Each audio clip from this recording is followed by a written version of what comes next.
오늘 축복된 가정을 이루라는 제목으로 오늘 말씀에 은혜를 나누고자 합니다. 오늘날의 시대에는 하나님께서 만드신 이런 터들이 있는데, 가정이라든지 교회라든지 이런 터들이 있습니다. 이 터가 좀 무너지는 시대가 아닌가, 이런 생각을 해봅니다. 세우는 것은 하나님의 역사요, 무너뜨리는 것은 마귀의 역사지요. 여러분, 오늘날의 이 포스트 모던적인 영성, 해체주의적인 영성이거든요. 기존의 모든 질서를 해체해 버리려고 하는 이런 무서운 사조가 바로 포스트 모더니티의 영성이다, 이렇게 우리가 이해할 수가 있습니다. 이러한 때에 우리의 가정을 어떻게 지킬 것인가, 우리의 가정을 어떻게 바라봐야 될 것인가 하는 문제는 참으로 중요한 일이 아닐 수 없습니다. 여러분, 교회는 하나님께서 세우신 창조의 질서이자 또 기관이죠. 맨 처음 인간을 만드신 기관이 바로 가정이라는 것이고, 또 결혼이라는 제도입니다. 오늘날 여러분, 교회들 뿐만이 아니라 가정들이 무너지는 모습은 매우 심각하다, 이렇게 진단해 볼 수가 있는데요.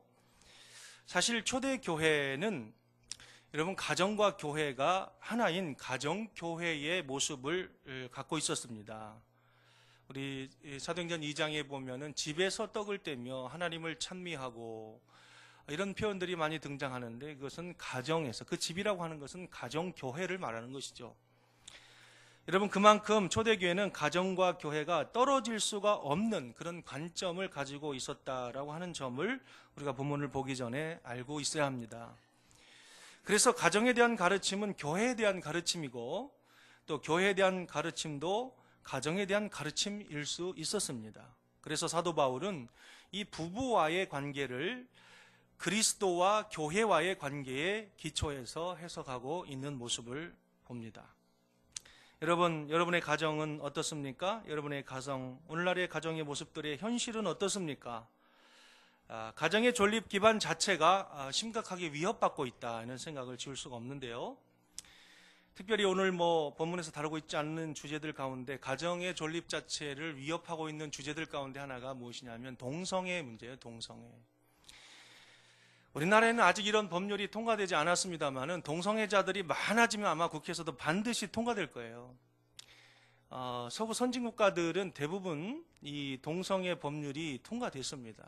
그래서 남자와 남자가 이렇게 결혼하겠다고 목사님에게 오면 목사가 주례를 해주게 돼 있어요. 얼마 전에 호주도 그렇게 통과가 됐고, 프랑스도 그 법률이 통과가 됐습니다. 아마도 시간차의 문제일 뿐이라고 생각이 되는데요. 아마 우리나라도 이런 법률이 통과될 수 있는 날이 찾아올지도 모르겠어요. 여러분, 몸된 교회가 또 창조된 질서를 따라서 그 가정들이, 그 원리들이 지켜지는 일에 교회가 더 기도해야 될 줄로 믿습니다. 여러분, 가정의 질서가 심각하게 위협받고 있다는 신호들이, 그 시그널들이 계속해서 이렇게 나오는 것이죠. 이러한 오늘날의 모습은 소돔과 고모라의 시대를 상상하게 만들어줍니다.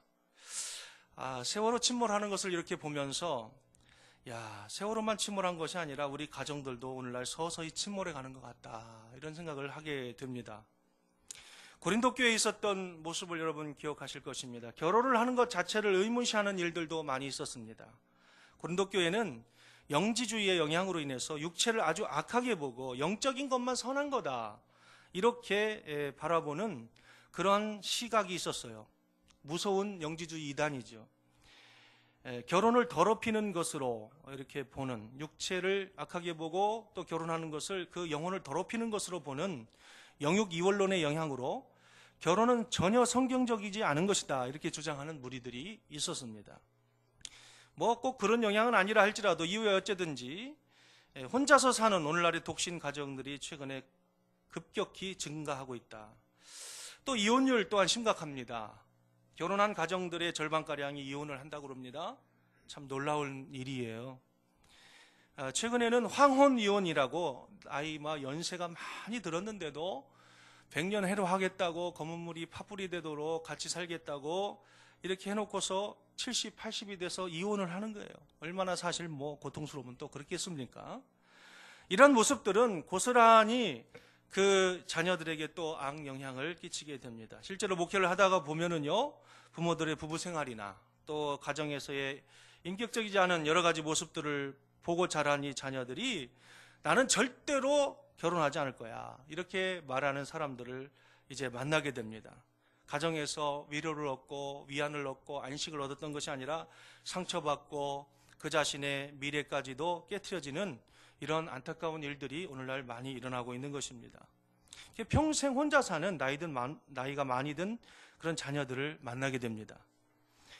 여러분, 사실 가정이 무너지는 모습들은 사실 어제 오늘 일도 아니에요. 사실은 오늘 본문의 배경이 되고 있는 고대 유대교 사회나 또 헬라 로마 사회에서 이혼이라고 하는 이런 문제, 일상적인 것이자 또 유행이었습니다. 그래서 로마의 철학자 세네카라는 사람은 로마인들은 결혼을 하기 위해서 이혼을 했다, 이렇게. 이게 무슨 말이냐면 정상적인 부부 생활을 이루고 있는 사람인데 또 다른 사람과 결혼하기 위해서 이혼을 하는 것이 유행이다, 이런 얘기를 했어요.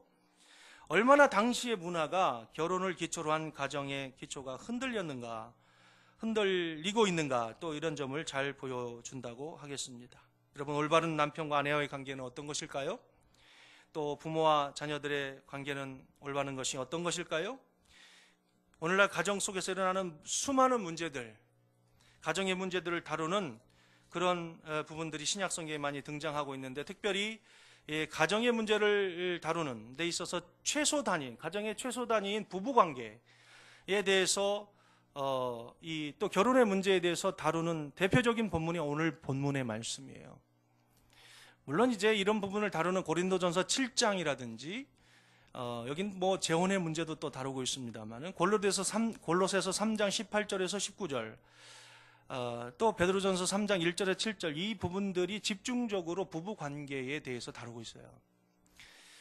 그래서 당시의 문화를 반영하듯이 특별히 오늘 본문은 어느 본문보다 가정의 가장 기초인 부부 관계를 다루는 부분에 있어서 아주 백미라고 할 수가 있겠습니다. 특별히 부부 관계를요, 독특한 점은 교회론과 관련해서 가정의 문제를 다루는 아주 소중한 본문입니다.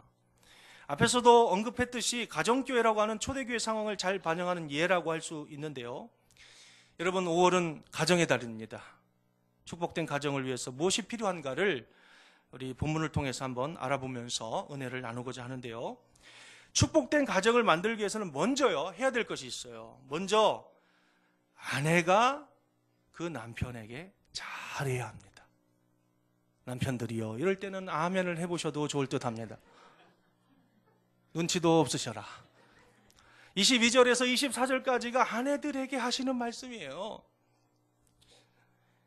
그래서 이 논지가 무엇이냐, 아내는 그 남편에게 교회가 그리스도에게 하듯 복종해야 한다. 아내들이요, 기분이 나쁘실 줄로 믿습니다. 순종도 아니고 복종까지나.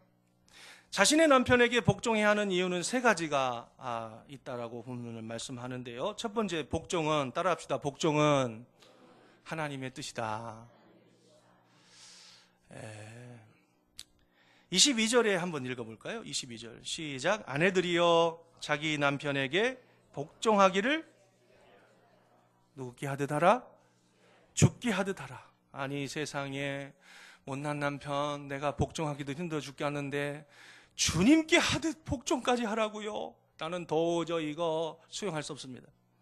그렇게 생각할 수도 있겠지만은 들어보십시오. 여러분, 우리는 왜 그렇게 주님께 하듯 남편에게 복종해야 되느냐? 여러분, 따라합시다. 주님을 사랑하기 때문이다.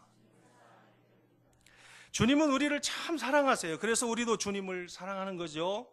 그리고 그것은 우리가 주님께 순종하는 이유가 됩니다. 여러분, 아내는요, 주님을 사랑하는 사람이에요. 오늘 본문에 나오는 이 아내는 주님을 사랑하는 사람이에요. 그러므로 그 아내는 그 주님을 기쁘시게 하기 위해서 자기 자신의 남편에게 순종해야 된다. 다시 말하면 그 남편을 세우신 그 주님의 권위에 순종해야 된다라고 하는 말씀이에요. 아멘이 안 나오는 거 보니까 남편에 대한 상처가 많은 것 같습니다. 하나님은 아내들에게 말씀하시기를 남편에게 복종하는 마음으로 살아라, 이렇게 말씀하고 계세요. 그래서 주님을 사랑하는 아내들은 그 남편을 세우신 하나님의 질서를 존중하면서 주님을 기쁘시게 하기 위해서 이러한 명령에 대해서 분개하거나 반항하는 그런 마음으로 주님께 불순종하지 않는다. 그게 바로 믿음 안에 있는 아내들의 삶의 태도다. 그렇게 오늘 사도 바울은 증거하고 있는 것입니다.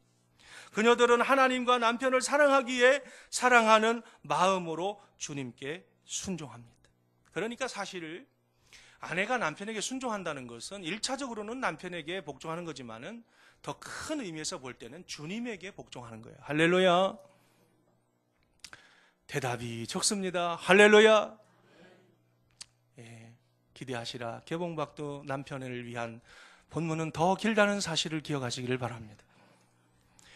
여러분, 두 번째, 아내가 그 남편에게 교회가 그리스도께 하듯 복종해야 되는 이유가, 두 번째 이유가 뭐냐? 23절 한번 읽어보겠습니다. 23절 시작. 이는 남편이 아내의 머리됨이 그리스도께서 교회의 머리됨과 같음이니 그가 바로 몸의 구주시니라. 남편이 아내의 머리된대요. 남편이 아내의 머리된대요. 아내가 남편과 같이 머리가 되려고 하면요, 한 몸에 머리가 두 개 달린 사람과 똑같습니다. 우리 간혹 머리가 두 개인 기형아들을 봐요. 한 몸인데 충격적이죠. 아주 충격적이에요. 어떻게 하겠어요? 몸을 가르겠어요? 어떻게 하겠어요? 그것이 아주 기형적이고 기괴한 것처럼 아내가 남편에 대해서 머리됨을 주장하지 아니하고 자기가 머리다 이렇게 주장하는 것은 마치 그런 모습을 향해서 가고 있는 것이라는 거예요. 웃는 사람들은 회개할지어다. 여러분, 남편은요, 그래서 복종한다는 것은 하나님께서 정하신 질서라는 거예요. 남편은 아내의 머리입니다. 머리라는 말은 존재의 문제에서 권위를 언급하는 말이 아니에요. 다시 말하면 남자나 여자나 존재론적으로는 동등해요. 따라합시다. 존재론적인 동등성. 이게 무슨 말이냐? 하나님께서 남자와 여자를 각각 하나님의 형상대로 똑같이 사람으로 인격체로 만드셨어요. 존재론적으로는 똑같은 존재예요. 이 머리라는 말에서 열등감을 느끼는 건 그 뭔가 병적인 마음이에요. 여러분, 하나님께서 남자가 여자의 머리가 된다고 말씀하실 때 그것은 어떤 그 남자가 더 능력이 있다거나 더 쓸모가 있다거나 더 경쟁력이 있다거나 더 가치가 있다거나 더 화려하다거나 더 우월하다 이런 뜻에서 말씀하시는 것이 아닙니다. 하나님께서 가정이라는 어떤 만드신 조직 안에서 어떤 기능과 질서에 대해서 말씀하시는 거예요. 할렐루야. 아내와 남편이 동반자지만은 남편을 머리로 세우셔서 가정의 질서를 세우신 의도다. 이렇게 이해하시면 되겠습니다. 남편은 그래서요, 그리스도께서 교회의 머리가 되심 같이 몸의 구주다. 이렇게 말씀을 합니다. 여러분, 교회의 머리는 누구십니까? 예수 그리스도시죠. 할렐루야. 교회의 머리는 예수 그리스도. 그런 것처럼, 그래서 예수 그리스도의 머리에 달린 우리 각 몸의 지체들로 우리가 존재하는 것처럼 그와 같은 형태로, 그와 같은 방식으로 그 아내와 남편이 연합해 있다라고 하는 사실이에요. 그러므로 남편도 아내를 그리스도가 교회를 보호하는 것과 같이 이렇게 보호하고 위로하고 부양하고 그렇게 해줘야 된다는 사실이에요. 여러분, 주님도 몸된 교회가 교회되게 하기 위해서 이단들로부터 지키시고 생명의 말씀을 공급하시고 주 날개로 덮어 보호해 주시고 상처받을 때 위로해 주시는 줄로 믿습니다.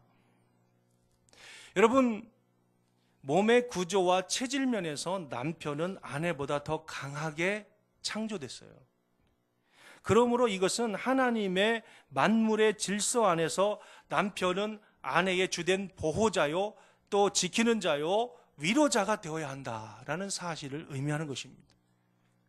힘센 거 가지고 아내를 폭력하고 억압하고 강압하고 지배하려고 하고 성경적인 태도가 아니에요. 제가 결혼을 예전에 이렇게 하고 나서 얼마 안 돼서 집들이를 하고 났는데 이 초등학교 동창들이 와가지고요, 저한테 뭐라고 귀에다가 쏙닥거리냐면, 야, 너 초반에 기선을 잘 제압해야 돼. 뭔 기선을 제압하는데, 야, 어쨌든 초반에 네가 기선을 딱 잡아야 돼. 그러다가 제가 눈물 많이 흘렸습니다. 내가 지금 그 친구를 만나면 하여튼 한마디 해주려고 그래. 기선 제압은 무슨 기선 제압입니까? 예, 가정이 더 어려워지기만 하더라고요. 여러분, 혹시 결혼을 앞두고 있는 청년들이 있습니까? 기선 제압하려고 하지 말고 사랑으로 서로 섬기시기를 축원합니다. 여러분, 복종이라고 하는 것은 그래서 영적인 비밀이에요. 영적인 비밀. 아내의 복종은 그리스도와 교회의 관계에서 비유가 되고 있다는 사실을 기억하시길 바랍니다. 다시 말해서 이 그리스도는 아내를 위한 모범인데, 다시 말하면 아내된 자가 남편을 이렇게 복종하는 태도는 바로 뭐와 같은 것이냐면, 교인들이 성도된 자가 우리 주님에게 복종하고자 하는 태도와 아주 닮아 있다는 거예요. 그러므로 남편에 대해서 불순종하는 것은 교인이 그리스도에 대해서 불순종하는 것과 똑같은 모습이라는 거예요. 그래서 이 복종할 때 우리 여러분, 참된 어떤 복종의식, 굴종의식을 가지고 복종하지 않아요. 그런 생각을 가지고 예수님께 복종하는 사람 아무도 없어요. 주님께 순종하는 것이 나의 기쁨이 되기 때문에 순종하고 복종하는 줄로 믿습니다. 그런 것처럼 남편을 사랑하기 때문에 얼마든지 더 복종하고 더 순종하는 이런 복종을 말하는 것이죠. 여러분, 그래서 아내는 그리스도께 복종하듯이 남편에게 복종해야 된다라고 말씀하고 있는 것입니다. 아내는 도움과 보호함을 위해서 그리스도께 의지하듯이 도움과 그 보호함을 위해서 자기 자신의 남편을 의지해야 돼요. 아멘이 없잖아요. 아내는 교제와 위로를 위해서 그리스도를 의지하듯이 교제와 위로를 위해서, 친밀감을 위해서, 사랑의 교제를 위해서 자기 자신의 남편을 의지해야 합니다. 여성들이여, 아멘을 하시기를 축원합니다. 요즘은요, 아이고, 남편 당신 없어도 나는 내 나이대로 잘 살 수 있어. 있으나 없으나. 그렇게 해서 때로는 뭐 가정에서 전업주부 하는 남편도 있고, 또 뭐 아내가 돈벌이 해가지고 잘 가정을 꾸려가는 집도 있는데, 그러면 반드시 탈락이 돼 있어요. 아내가요, 그 남편을 위해서 이렇게 말이죠, 의지하는 태도를 갖기 어려워요. 그러면 남편이 자존심 상하게 돼요. 자존심은 여러분, 찌질한 것이 아니에요.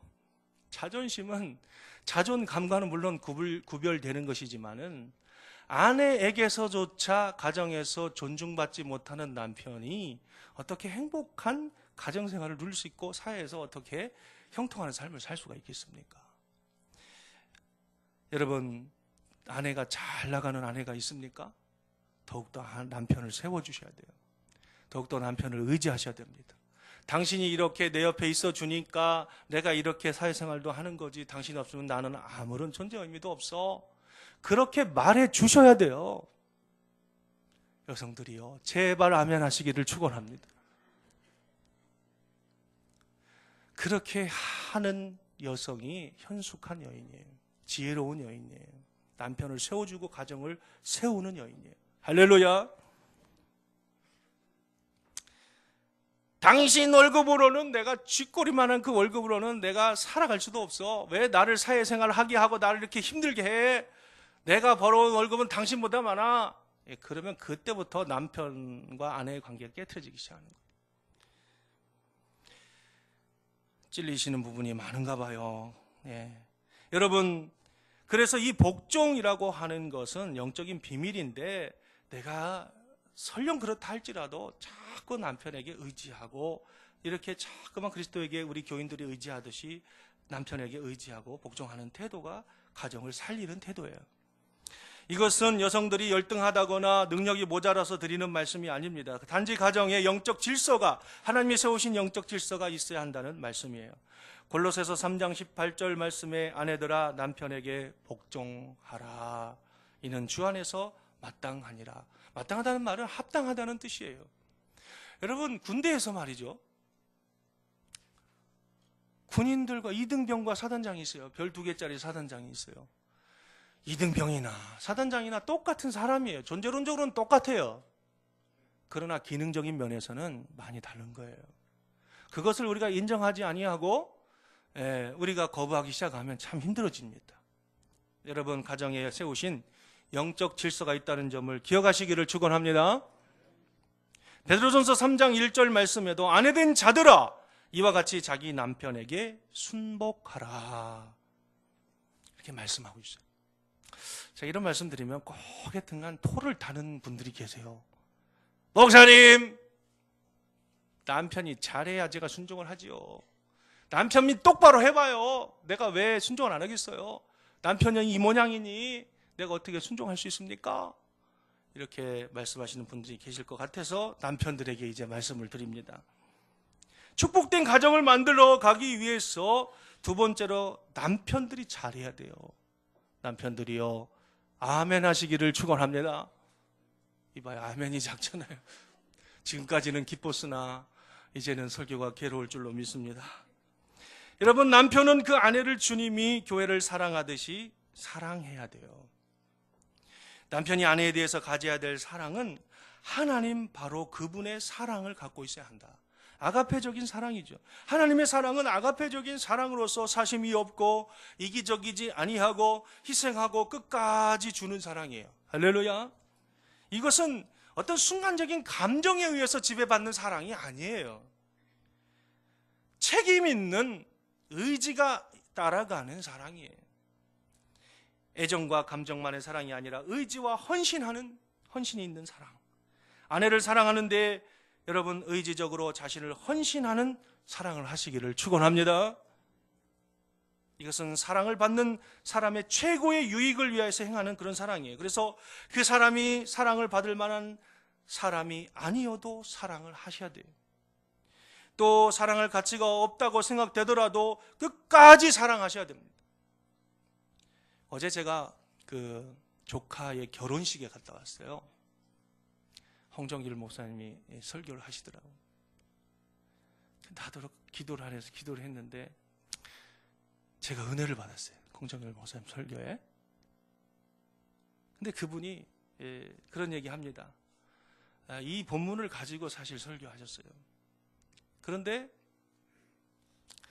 그 얘기를 쭉 이렇게 설교를 하시는데 제가 어떤 느낌을 받았냐면, 이 조카 가정 아니에요. 그러니까 참 축복의 말씀을 많이 이렇게 해주시는데, 인자한 표정을 가지고 축복의 말씀을 이렇게 많이 해주시는데, 어떤 느낌을 받았냐면 그 교인들의 많은 가정의 어려움들을, 아픔을 가지고 눈물로 설교하는 것 같은 느낌을 받았어요. 무슨 말씀인지 이해가 가시죠? 하나되라 아내들이여 아내여 자기 남편에게 복종하십시오. 또 남편이여 아내를 사랑하기를 주님께서 사랑한 것 같이 사랑하십시오. 이렇게 설교하는데 왜 그런지 느낌이 그 많은 어려움 가정들을 이렇게 보고 그 아픔을 가슴에 품고 이렇게 사랑의 권면을 하고 있는 것 같은 이런 느낌이 있더라는 거예요. 그래서 좀 가슴이 이상하게 숙연해지고 짠한 이런 감동이 있는 그런 이제 결혼 예식이 있었습니다. 여러분, 우리는 병들었을 때는, 또 건강할 때는 이 마음이 달라지면 안 돼요. 건강할 때나 병들었을 때나 그런 서약하지 않습니까? 병들었을 때나 건강할 때나 또 재산을 많이 갖고 있을 때나 그렇지 않을 때나 젊었을 때나 늙었을 때나 변함없어야 돼요. 할렐루야.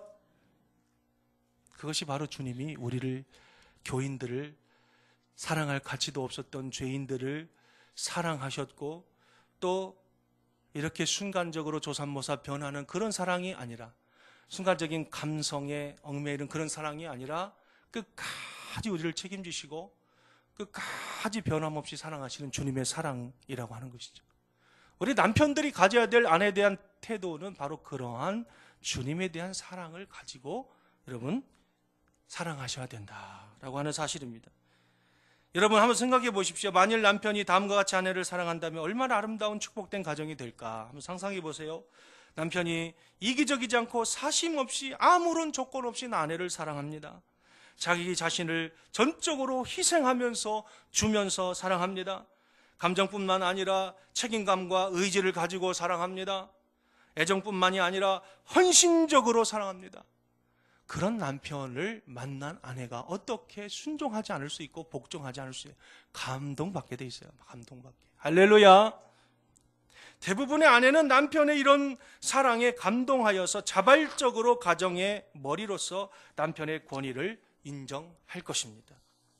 남편의 사랑은 그리스도께서 교회를 사랑하시는 데까지 하라라고 하는 사실을 주목하시기를 바라요. 25절을 한번 읽습니다. 25절 시작. 남편들아 아내 사랑하기를 그리스도께서 교회를 사랑하시고 그 교회를 위하여 자신을 주심같이 하라. 어느 정도까지 사랑해야 돼요? 십자가에서 못 박혀서 자기 자신을 찢음같이 아내를 사랑하라는 거예요. 아내는 그 남편의 그런 사랑을 가지고 있는 남편에 대해서 주님께 복종하듯 죽게 하듯 복종하고 헌신해야 된다, 순종해야 된다라고 하는 사실입니다. 여러분, 교회를 향한 그리스도의 사랑은 자기 자신을 완전히 희생하셔서 주신 사랑이에요. 이것은 남편이 아내에 대해서 반드시 회복해야만 될 사랑입니다. 초대교회 위대한 설교가인 크리소스톰은 이런 말을 했습니다. 당신이 당신의 생명인 여자를 위하여 바쳐야 한다면, 또는 그 여자를 위하여 1000번이라도 갈기갈기 찢겨져야 한다면, 또한 어떤 경우든 참아야 한다면 이를 거절하지 마십시오. 하나님께서 그분의 교회를 그분의 발 아래 두심은 위협이나 공포나 그 외에 어떤 다른 수단을 사용하심이 아니라 최선을 다하여 그 생명인 교회를 보살피셨기 때문입니다. 마찬가지로 당신도 당신의 아내에게 그렇게 행하십시오. 남편의 희생적인 사랑에는 여러분 3가지가 포함됩니다. 첫 번째, 남편의 사랑은 깨끗하고 구별되어야 돼요. 몇 절 말씀을 보냐면 26절을 한번 보십시오. 26절 시작. 이는 곧 물로 씻어 말씀으로 깨끗하게 하사 거룩하게 하시고. 그렇습니다. 남편의 사랑은 깨끗한 것이어야 돼요. 구별된 것이어야 돼요. 참 남자와 여자 사이에 일어나는 문제가 어디서 비롯되는가를 주도 면밀하게 살펴보면 남편과 아내 사이가 깨끗하지 않아요. 특별히 남편에게 있어서 뭔가 깨끗함이 없어요. 여러분, 이 사이에 뭐가 끼면 안 돼요. 그것이 물질이든 다른 이성이든 그것이 무엇이든 이 사이에 뭐가 끼는 것은 더러운 것이에요. 거룩하다는 말은 구별되었다라는 말입니다. 한 남자가 한 여자에게 자기의 부인이 되어달라고 할 때 그는 그 여자를 위해서, 그 여자만을 위해서 자기 자신을 구별해 놓는다는 의미예요. 그의 말이나 행동이나 그의 결혼 약속이 그 여자로 하여금 또한 자신을 구별하도록 만듭니다. 그래서 서로가 서로를 위해서 구별해서 깨끗하게 되는 것입니다. 여러분, 두 번째, 남편의 사랑은 티나 주름 잡힌 것이나 그런 것들이 없어야 된다라고 말씀하고 있습니다. 27절입니다. 시작. 자기 앞에 영광스러운 교회로 세우사 티나 주름 잡힌 것이나 이런 것들이 없이 거룩하고 흠이 없게 하려 하심이라. 우리 주님이 십자가에서 그렇게 사랑하셔서 우리 몸된 교회를 위해서 사랑을 베푸신 것은 이러한 정결하고 깨끗하고 구별된 거룩한 성도들을 만드시기 위함이었고, 또 그 그리스도 앞에 영광스러운 교회로 세우셔서 티나 주름 잡힌 것이나 이런 것들이 하나도 없이 거룩하고 흠이 없게 만들려고 십자가에 달려 돌아가시는 헌신적 사랑을 보여주셨다는 말씀이에요. 그러므로 이 얘기가 뭡니까? 남편들도 그렇게 자기 아내를 그렇게 사랑하는 데 있어서 그 자신에게 있어서 티나 주름 잡힌 것이나 그런 것들이 없어야 된다. 그 말씀을 지금 하고 있는 것입니다. 티라고 하는 것이 뭘까요? 티는 사람이 살아가면서 가질 수 있는 또 결혼을 더럽히는 실수들을 의미합니다. 실수. 그것이 꼭 뭐 간음이나 간통 이런 것이 아니라 할지라도 학대와 또 혹사시키는 것, 서로 간에 꺼리며 피하는 태도, 또 주름 잡힌 것은 무엇이냐?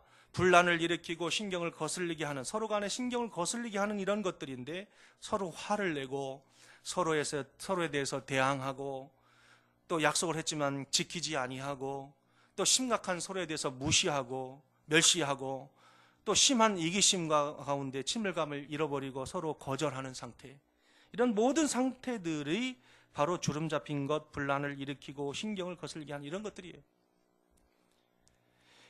그래서 남편에게 있어서의 사랑은 이런 것들이 다 하나도 없이 지고지순한 순결한 사랑이어야 된다라고 말씀하고 있는 것이죠. 세 번째, 남편의 사랑은 거룩하고 흠이 없어야 된다라고 말씀하고 있습니다. 아까 말씀드렸듯이 거룩하다는 것은 구별된 것인데 악과도 구별돼야 돼요. 남편이 악한 삶으로부터 영향을 받지 않는 것을 의미합니다. 여러분, 남편의 사랑이 만일 참되다면 그 스스로 거룩하고 흠이 없도록 구비해야 돼요. 자기 자신을. 아내로 하여금 거룩하고 또 흠이 없도록 지속적으로 그런 구비하는 삶은 자극을 아내에게 줍니다. 여러분, 제가 이 부분을 이렇게 보면서 훨씬 더 아내들에 비해서 남편에게 하는 말이 많아요. 말씀이 많아요. 그러면서 제가 무엇을 느끼냐? 결혼의 관계에 있어서 남편의 사랑이 얼마나 중요하냐라고 하는 점을 깨닫습니다. 남편의 사랑이 결혼에 얼마나 큰 영향을 미치느냐, 이것을 깨닫게 됩니다. 얼마나 그 좌지우지 되는지 몰라요. 에베소서 5장 25절 말씀, 오늘 읽은 말씀인데, 남편들은 아내 사랑하기를 그리스도께서 교회를 사랑하시고 자기 자신을 주심같이 변함없이 희생적으로 헌신적으로 순결하고 고걸하게 사랑해야 된다. 베드로전서 3장 7절 말씀에 남편 된 자들아 이와 같이 지식을 따라 너희 아내와 동거하고 저는 더 연약한 그릇이요 또 생명의 은혜를 유업으로 함께 받을 자로 알아. 다시 말하면 자녀들을 생산하면서 같이 기쁨을 나누고 말이죠. 또 손주 손녀들이 태어나는 것을 보면서 같이 기뻐하면서 생명의 유업을 같이 기쁨을 나눌 자들이에요. 그렇게 받을 자로 알아서 더욱 귀하게 존귀하게 아내를 여기라는 것입니다. 왜냐하면 여기 이게 중요해요. 왜냐하면 그렇게 하지 않을 경우에 너희 기도가 막힌다는 거예요. 너희 기도가 막히지 아니하게 하기 위해서 그와 같이 아내들에게 정말 존귀히 여기고 귀하게 여기라.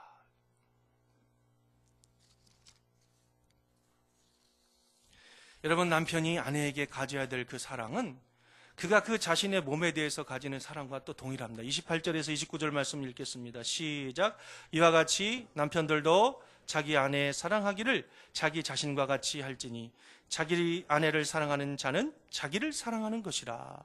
누구든지 언제나 자기 육체를 미워하지 않고 오직 양육하여 보호하기를 그리스도께서 교회에게 함과 같이 하나니 우리는 그 몸의 지체임이라. 그렇습니다. 여러분, 남편이 아내를 사랑하는 것은요, 사실 바로 그가 그 자신의 몸을 사랑하는 것만큼의 것이어야 되고, 특별히 아내를 특별히 사랑하는 것은 자기 자신을 사랑하는 것과 똑같습니다. 여러분, 우리가 결혼생활 하면서 부부생활 하면서 그것을 너무나 잘 느끼잖아요. 아내를 미워하고 또 그래 보세요. 자기 그 미움이 고스란히 자기한테도 돌아옵니다. 아내를 또 학대하고 아내가 그래서 인격이 파탄나고 정신분열이 오고 그래 보세요. 그 고통이 누구에게 밀려오는지. 여러분, 아내를 사랑하는 것이 곧 자기 자신을 사랑하는 것인 줄로 믿으시기를 축원합니다. 사랑하셔야 돼요. 사랑하셔야 돼요. 또 이 말씀 속에 그 자신의 몸에 대해서 하듯이 아내를 양육하고 보호해야 된다는 말씀이 나오는데, 양육한다는 말은 아내를요, 결혼 관계 안에서 먹이고 입히고 공급하고 돌보며 사는 동안 계속해서 부양해야 한다는 점을 의미합니다. 보호한다는 말은 언제나 마음속에 귀한 자로 간직하면서 어떠한 어려움 속에서도 이렇게 지켜준다, 그런 뜻이죠. 즉 아내를 부드럽고 따뜻하게 돌보면서 애정과 감사함으로 늘 변함없이 대하는 태도를 말하는 것입니다. 여러분, 참 놀라운 사실은 이러한 관계, 다시 말하면 아내가 그 남편에게 죽게 하듯 복종하고 남편은 그 아내를 주님께서 우리 교회를 사랑하신 것 같이, 십자가에서 사랑하신 것 같이 정말 아가페적으로 사랑하면 진정한 연합이 이루어진다는 사실이에요. 진정한 연합은요, 첫 번째는 육체적으로 연합이 일어날 수 있습니다. 한 몸을 둘이 연합하여 한 몸을 이룰지라. 여기 31절 한 말씀 봅니다. 시작. 그러므로 사람이 부모를 떠나 그의 아내와 합하여 그 둘이 한 육체가 될지니. 한 육체가 된다는 것은 연합한다는 뜻이에요. 연합한다는 것은 하나가 된다는 뜻입니다. 육체적으로만 하나 되는 것 짐승들도 할 수 있는 일이에요. 정서적으로도 연합해야 됩니다. 영적으로도 연합해야 돼요. 여러분, 남편이 아내에 대해서 가져야 될 사랑은 여러분 그와 같이 영적인 연합을 추구하는 것이어야 되고, 또 아내도 남편에 대해서 가져야 될 그 존경과 복종의 관계는 영적으로 하나 되기 위한 것이어야 돼요. 여러분, 우리가 남편과 아내와의 관계 속에서 육체적인 연합과 정서적인 연합만을 누리고 계신지 한번 점검해 보세요. 영적인 연합을 과연 누리고 있는가? 영적으로 하나 된다는 것이, 이것이 사도 바울은 오늘 이 비밀이 크도다라고 말씀합니다. 32절을 읽습니다. 시작. 이 비밀이 크도다. 나는 그리스도와 교회에 대하여 말하노라. 교회와 그리스도와의 관계에서 있는 성도와, 다시 말하면 주님과의 관계 속에서 영적인 성령 안에서 연합이 일어나는 것처럼, 그 안에서 지고지순한 사랑의 관계가 성령의 교제 안에서 일어나는 것처럼 남편과 아내 사이의 관계에서도 이러한 영적인 연합이 일어나서 영적인 교제와 교류가 일어난다라고 하는 사실이에요. 여러분, 저는 바라기는 영적인 연합까지 여러분 다 누리시는 가정들 되기를 축원합니다. 축원합니다.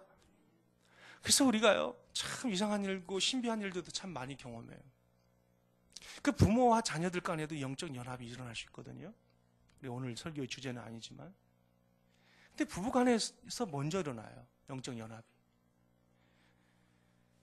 그래서 이렇게 살아가다 보면 내가 아내에게 얘기하지 않았는데도 똑같이 생각하고 살아가는 모습을 보게 됩니다. 내가 언제 이 생각을 말한 적이 있어요? 없는데요. 또 내가 어떤 얘기를 하면 깜짝 놀래요. 왜 이렇게 놀래요? 소름 돋는데. 그래서 왜 그래요? 아니, 그게 내가 내 생각 속에 있었던 건데 그것을 당신이 말하냐.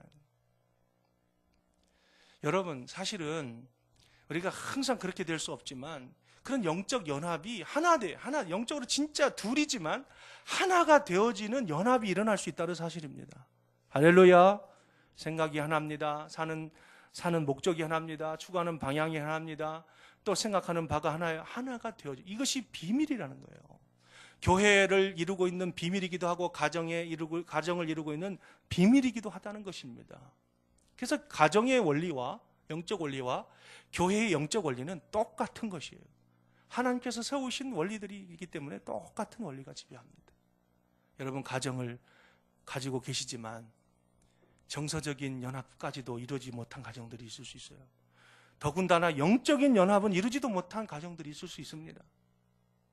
여러분, 저는 간절히 원하기를 정말 일평생을 살아도 남편과 영적으로 하나 되는, 아내와 영적으로 하나 되는 체험을 해보지 못한 이런 가정들이 나는 수두룩하게 널려있다 생각해요.